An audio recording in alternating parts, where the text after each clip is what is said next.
A machine this precise wastes nothing. The nozzle indexes, breathes, and begins laying down silver. Each loop is measured in microns, a perfect spiral spreading across the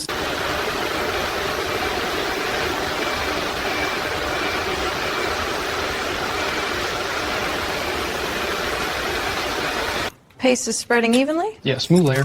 Just letting it settle before I torque it. Those heat pipes look good, no gaps. Last screw going in now. Solid. We'll run a test once the fan's on. As the GPU leaves assembly, every connection is interrogated by light. The optical head sweeps a red laser across copper traces while twin green beams map height.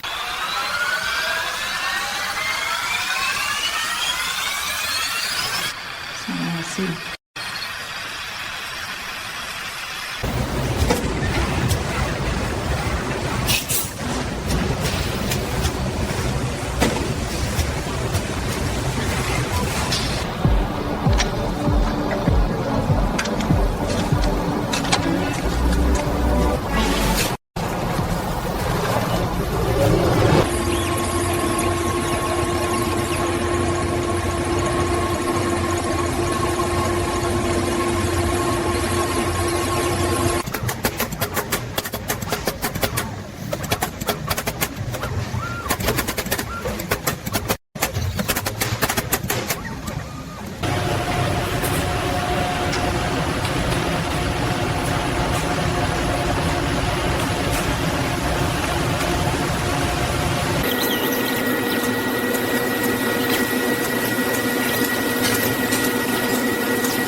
Current is locked at 4.8 nanoamps. Stage is at 0.01 microns and holding. Vacuum pressure stable.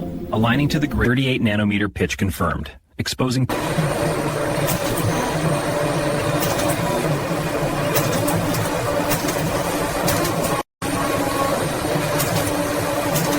Rolling the ball lets me sweep across the underfill. Every solder joint shows up like a bead of mercury. This one here, see that dark ring? A tiny void, maybe 5%. Flagged, but still within screwing. Precision bearings are pressed into place, setting the foundation for a silent, durable spin. The rotor is secured and balanced within microns. Its copper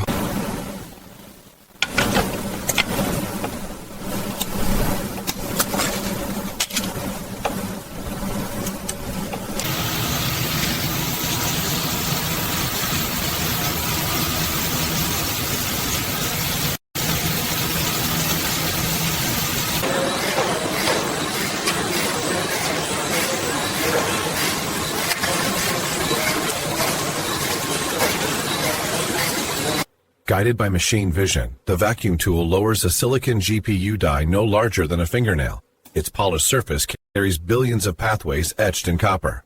17 milliohms. Got a 0.106 solid connection. Final pad, 13 milliohms. We're clear.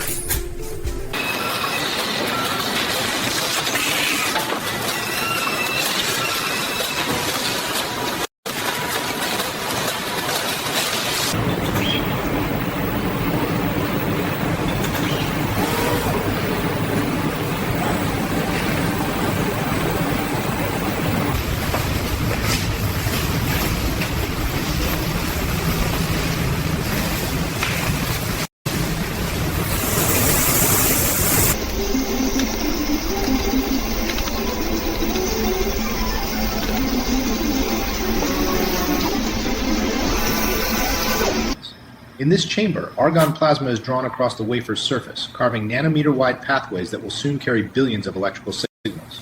The pressure is held at a few millitorr, while a controlled bead of thermal interface material is dispensed in parallel passes. The robot holds a constant pressure, achieving uniform height and width. Viscosity stays consistent from dimension sites. In this burn-in bay, hundreds of graphics cards are pushed to their thermal and electrical limits for days on end. Coordinated fans and liquid loops keep the temperatures in check while every sensor channel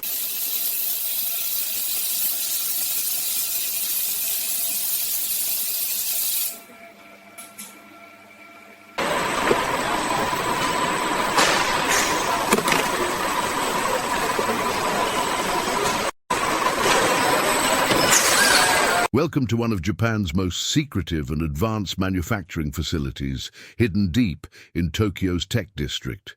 This is where some of the world's most powerful graphics cards are born. Inside this 50,000 square meter factory, over 2,000 highly trained workers produce more than 15,000 high-performance GPUs every single day. From bare circuit boards to fully assembled gaming powerhouses, each graphics card goes through 47 different manufacturing stages and over 200 individual quality control checkpoints before it ever reaches a gamer's hands. Our journey begins at the PCB preparation area. These aren't ordinary circuit boards. Each one contains 12 layers of copper traces, etched with microscopic precision that's measured in nanometers. The boards arrive here already manufactured, but they need rigorous inspection before assembly can begin. Automated optical inspection machines scan every millimeter of every board, looking for defects smaller than a human hair. Even with 99.8% automation, human inspectors still verify critical connection points because a single flaw here could mean catastrophic failure once the card is under load. Next, we move to the heart of the operation, the SMT Assembly Line. This is where surface mount technology machines place thousands of tiny components onto each PCB with incredible speed and accuracy. Capacitors, resistors, MOSFETs, power regulators, hundreds of different components must be placed in exactly the right position. The machines work so fast that the human eye can barely follow. We're talking about 25,000 component placements per hour, with positional accuracy within 20 microns. That's about 1/5 the width of a human hair. But the real star of the show arrives next. The GPU chip itself. These silicon dies are manufactured in specialized semiconductor fabs and arrive here as precisely cut squares of pure computing power. Each chip contains billions of transistors etched into layers of silicon. The placement of this chip is the most critical moment in the entire manufacturing process. A robotic arm picks up the GPU die with a vacuum gripper, applies exactly 0.3 milliliters of thermal interface material, and places it onto the PCB with pressure sensors ensuring perfect contact. The tolerance here is measured in microns. Too much pressure and the die cracks. Too little and thermal performance suffers. Once the GPU is mounted, the memory chips go on next.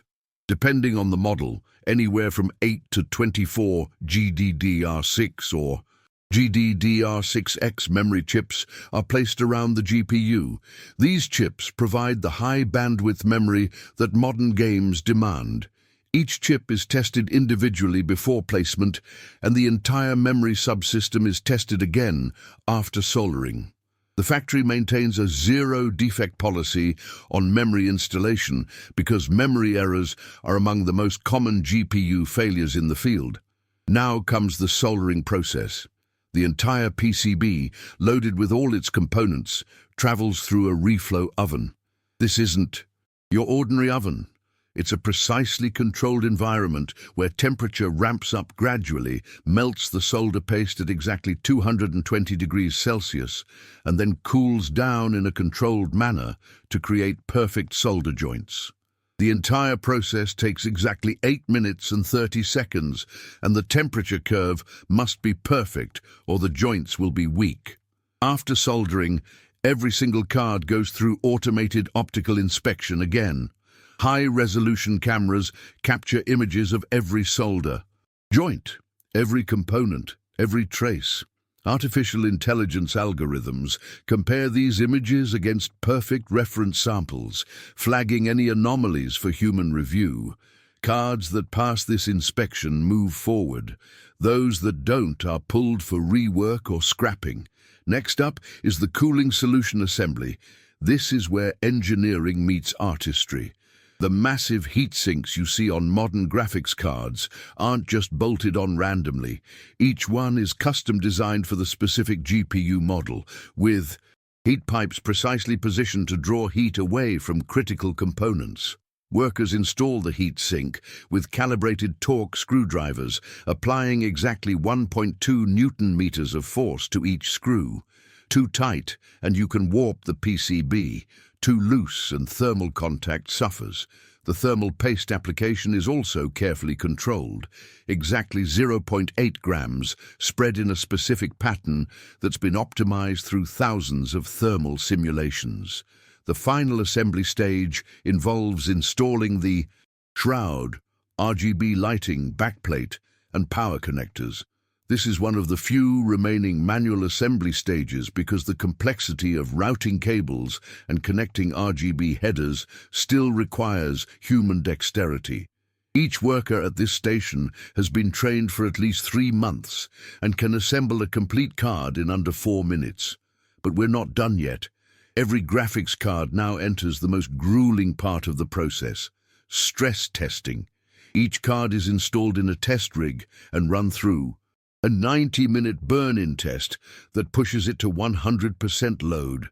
The test runs demanding 3D rendering workloads while monitoring temperatures, power draw, clock speeds, and stability. Any card that crashes, overheats, or shows anomalous behavior is immediately pulled and sent for diagnosis. The pass rate here is 99.2%, which means about 120 cards per day fail this final test despite passing all previous checks. Cards that survive stress testing move to packaging. Workers carefully place each GPU in an anti-static bag, add all the accessories, power cables, driver discs, warranty cards, and seal the retail box. These boxes then get stacked on pallets, shrink-wrapped, and prepared for shipping to distributors worldwide. From this factory in Tokyo, graphics cards will end up in gaming PCs from Los Angeles to London, from Sydney to Singapore. And that's the complete journey of how Japan manufactures the graphics cards that power modern gaming.